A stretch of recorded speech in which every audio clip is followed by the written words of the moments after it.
Bonjour mes élèves qui apprennent la langue française en nouvelle école ukrainienne. Je suis professeur de français du lycée numéro 84 d'Odessa. Je m'appelle Олена Олександрівна. Вітаю, шановні учні всіх, хто вивчає французьку мову у новій українській школі. Я вчитель французької мови ліцею 84 міста Одеси. Мене звати Олена Олександрівна. Aujourd'hui, on va travailler avec le manuel de français Chuma Krivasheva. Leçon numéro 41-44.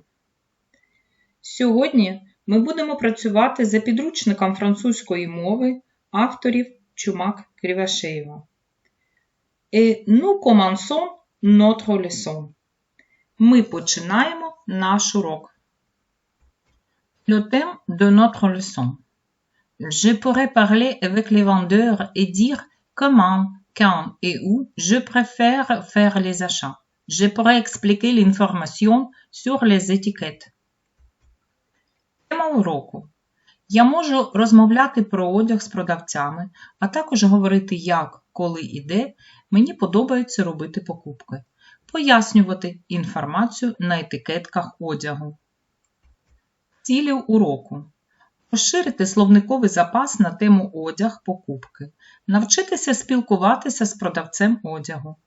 Вдосконалити навички мовлення та аудіювання. Описувати, якому одягу ти віддаєш перевагу. Повторити і закріпити вживання заперечної форми. Вдосконалювати діалогічне та монологічне мовлення. Le sujet de la mode est toujours intéressant pour les jeunes. Тема моди та одягу завжди цікава для молоді. Écoutez et lisez ce texte. La mode des adolescents. Les adolescents aiment la mode, ils veulent toujours être à la mode. Ils veulent choisir et acheter leurs vêtements eux-mêmes. Pour eux, les vêtements sont un moyen d'exprimer leur personnalité. Ils préfèrent un style moderne et confortable.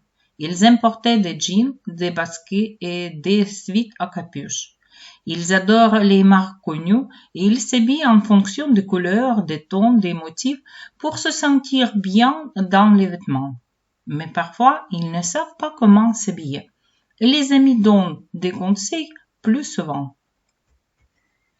Підлітки люблять моду, завжди хочуть бути стильними. Вони хочуть самі обирати та купувати одяг. Для них одяг – це спосіб виразити свою індивідуальність. Вони віддають перевагу сучасному та зручному стилю. Вони люблять носити джинси, кросівки та худі.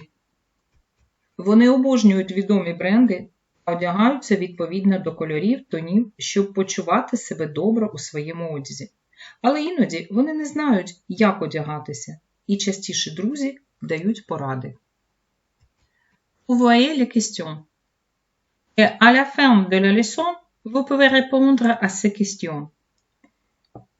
Pourquoi les vêtements sont-ils importants pour les ados? Quel style préfèrent-ils? As-tu ton style aimé? Où et comment achètes-tu les vêtements? Чому одяг важливий для підлітків? Якому стилю вони віддають перевагу? Є в тебе улюблений стиль? І як ти покупаєш одяг? Dans vos manuels, vous voyez une image à la page numéro 138. Observez cette image attentivement. Donnez les réponses aux questions. Nous avons 6 questions. De quel modèle de document s'agit-il? Que vend cette boutique? À qui est destiné ce produit? Où sont fabriqués les vêtements? La braderie, qu'est-ce que c'est à ton avis? Que signifie cette petite image? Corrigez s'il vous plaît vos réponses. La première phrase, c'est une page de boutique en ligne. Deuxième, B, des vêtements. Troisième, C, aux hommes et aux femmes. Quatrième. A. On ne sait pas. Cinquième. C. La vente à bas prix. Sixième. B. Peu de vêtements sont disponibles. Maintenant, nous travaillons avec le nouveau lexique. C'est la page numéro 140. Écrivez les mots nouveaux dans vos vocabulaires. Acheter, покупати, vendre, продавати, essayer, приміряти, mettre, покласти, одягати, habiller, одягати, porter, носити. Encore les mots. Prêt à porter. Готовий для носіння. Haute couture. Висока мода або haute couture. Acheter en ligne. Купувати онлайн. Profiter des soldes. Скористатися розпродажем. Profiter de la promotion. Купувати по акції. Après cela, je vous propose l'exercice 4 à la page 140.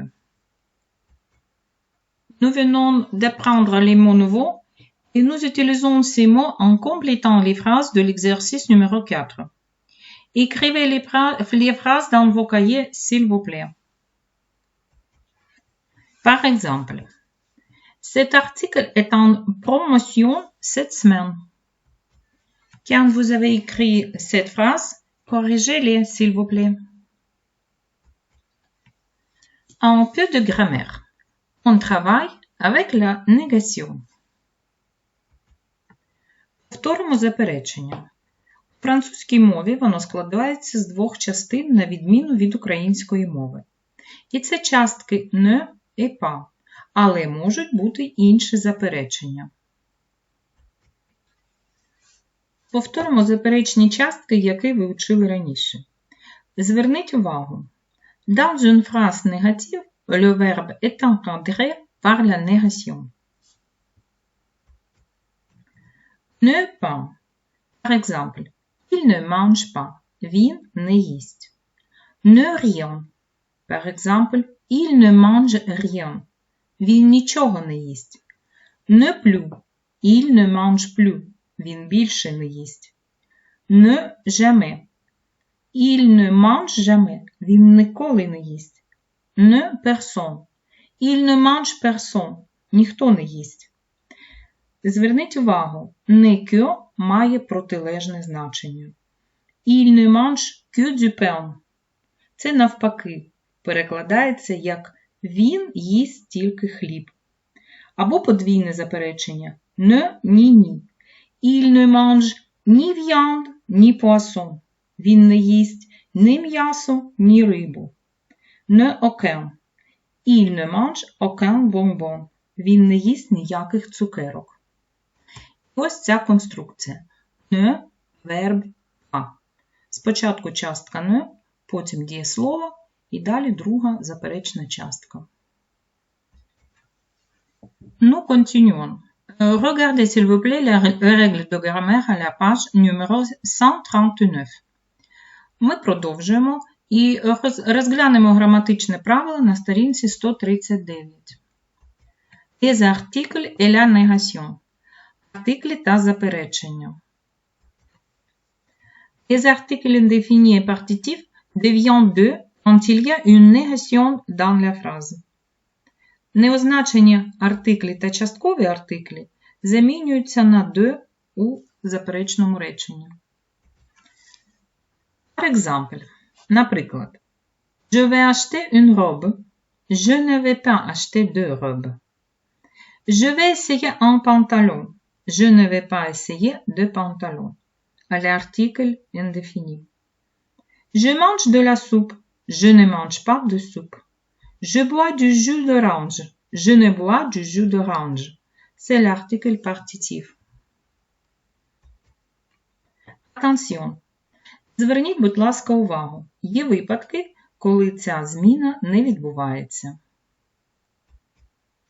Pas de changement avec le verbe être. Немає зміни з дієсловом être. Par exemple, c'est un ami. Ce n'est pas un ami. On ne remplace pas les chiffres. не замінюються цифри. Par exemple, tu as un frère? Non, je n'ai pas un frère, j'en ai deux.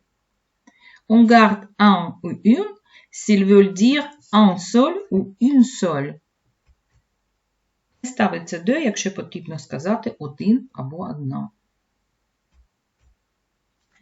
Pas de changement dans le cas d'une opposition. Par exemple, il ne boit pas de lait, mais de l'eau. В цьому реченні є протилежності, de не ставити. Щоб закріпити граматичне правило, виконаємо вправу. On fait l'exercice 2 à la page 139. Je vous propose de faire cet exercice par écrit dans vos cahiers. Mettez les phrases à la forme négative. Vous avez un smartphone? J'ai pris le bus. C'est un roman. Zoé a trouvé une clé. Elle a de la chance. Les parents veulent des explications. Nous aimons la télévision. Il fait du sport. Et ensuite, vous pouvez corriger cet exercice. Aujourd'hui, nous parlons de vêtements. Voilà un peu de l'histoire de la mode. On fait l'exercice numéro 5 oralement. Mettez s'il vous plaît les mots en ordre pour parler de l'histoire de la mode. Voilà les réponses. Corrigez s'il vous plaît votre exercice à la page numéro 140. La première phrase. 19e siècle, on voit l'arrivée des créateurs de mode. Deuxième. Ce ne sont plus de simples confectionneurs. Ensuite, on voit aussi les premiers défilés apparaître à ce moment. Les créateurs de mode présentent leur collection. Les dames choisissent un modèle. Et la confection est faite sur mesure. C'est ce qu'on appelle la haute couture. Avec l'industrialisation du textile, sont copiés les modèles de haute couture, mais de façon plus simple. Ils sont ensuite manufacturés pour produire des grandes quantités de vêtements aux tailles standardisées. Ce type de fabrication sera appelé prêt-à-porter. Les élèves, vous avez bien travaillé. Maintenant, nous avons une pause de la gymnastique. Choisissons la saison de l'année. Par exemple, l'hiver. Et voilà les exercices. Écoutez et répétez après moi. Vous faites cet exercice. 1, 2, 3. Lève-toi vite. Il fait froid, on frotte les mains. Il neige, on bouge les bras comme des flocons. On fait bonhomme de neige. On se lève, on se relève. Et saute, saute pour ne pas avoir froid. 1, 2, 3. Швидше вставай. Холодно. Потри долоні, щоб зігрітись. Іде сніг. Рухай руками, як падають сніжинки. Ліпимо сніговика. Присідай і вставай. І пострибай, щоб не замерзнути. Ви можете повторити ці вправи 2-3 рази. Continuons notre leçon. Aujourd'hui, nous apprenons aussi à expliquer l'information sur les étiquettes de vêtements. Dire à vendeur ce que vous voulez acheter. Voilà une étiquette avec les pictogrammes. Qu'est-ce que vous voyez sur cette image? Regardez attentivement et répondez aux questions.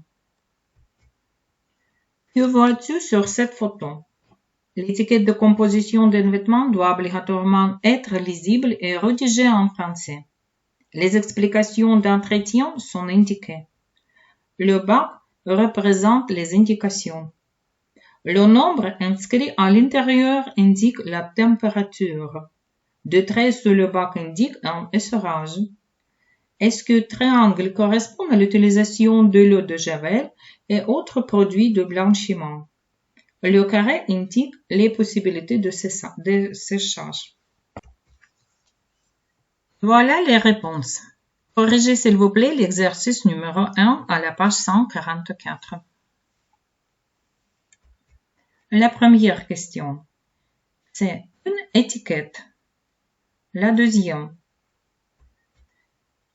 88% coton, 2% élastane. Un pictogramme. De lavage. Minimal recommandé.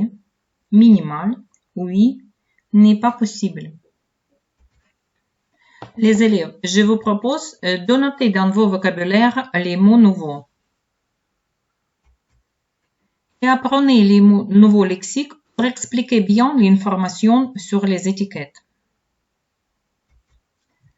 La composition, склад, la taille, розмір, l'entretien, правила догляду, le prix, ціна, l'origine, походження, les soldes, розпродаж. Et voilà l'exercice 5 pour fixer le nouveau lexique. Complétez les phrases allemandes, s'il vous plaît. Utilisez les mots point commun, consommateur, internet, confondu, l'année, spécificité et date. Regardez et corrigez vos réponses. Voilà les réponses devant vous. La première phrase, consommateur. Deuxième, internet. Troisième, confondu. Quatrième, point commun. Cinquième, spécificité. Sixième, l'année. Septième, des dates. Mes amis, si vous êtes fatigué, utilisez une minute de relaxation. La pause de relaxation. Lisez, traduisez, pensez, imaginez. Je vous propose respiration au carré. D'abord, inspire, ensuite expire. Vous pouvez fermer les yeux et imaginer. J'ai deux pieds pour marcher, pour courir, pour sauter. Qu'est-ce que tu as encore? J'ai deux mains pour écrire, pour peindre et pour applaudir. Qu'est-ce que tu as encore? J'ai un nez pour sentir. J'ai une bouche pour rire, pour manger et pour parler. Et enfin, c'est le devoir. Exercice 12 à la page numéro 143, c'est votre devoir. Écrivez un petit récit. Imagine que tu ouvres un magasin de vêtements. Décris les vêtements que tu aimerais vendre, leur style, les couleurs et qui ils sont destinés. Expliquez pourquoi tu as choisi ces vêtements et comment tu les présenterais dans ton magasin. Et rédige un texte de 60 à 70 mots. Vous pouvez commencer comme ça. Par exemple, je voudrais ouvrir un magasin de vêtements dans ma ville natale. Je choisirai un style moderne pour les jeunes. On vend des vêtements pour les étudiants parce que je comprends bien leur goût et leur budget, etc. Nous finissons notre leçon. Dites-moi s'il vous plaît, quelles émotions avez-vous aujourd'hui? J'espère qu'elles sont très bien. Pour exprimer ces ou ces émotions, on dit « J'aime beaucoup, j'aime bien, j'adore, je préfère, c'est magnifique, c'est fantastique, ça m'intéresse, ça me plaît beaucoup ». Je pense que ce sont vos émotions d'aujourd'hui. Eh bien, notre leçon a fini. Merci pour votre attention. Bonne journée. À bientôt. Bonne chance. Au revoir, mes amis.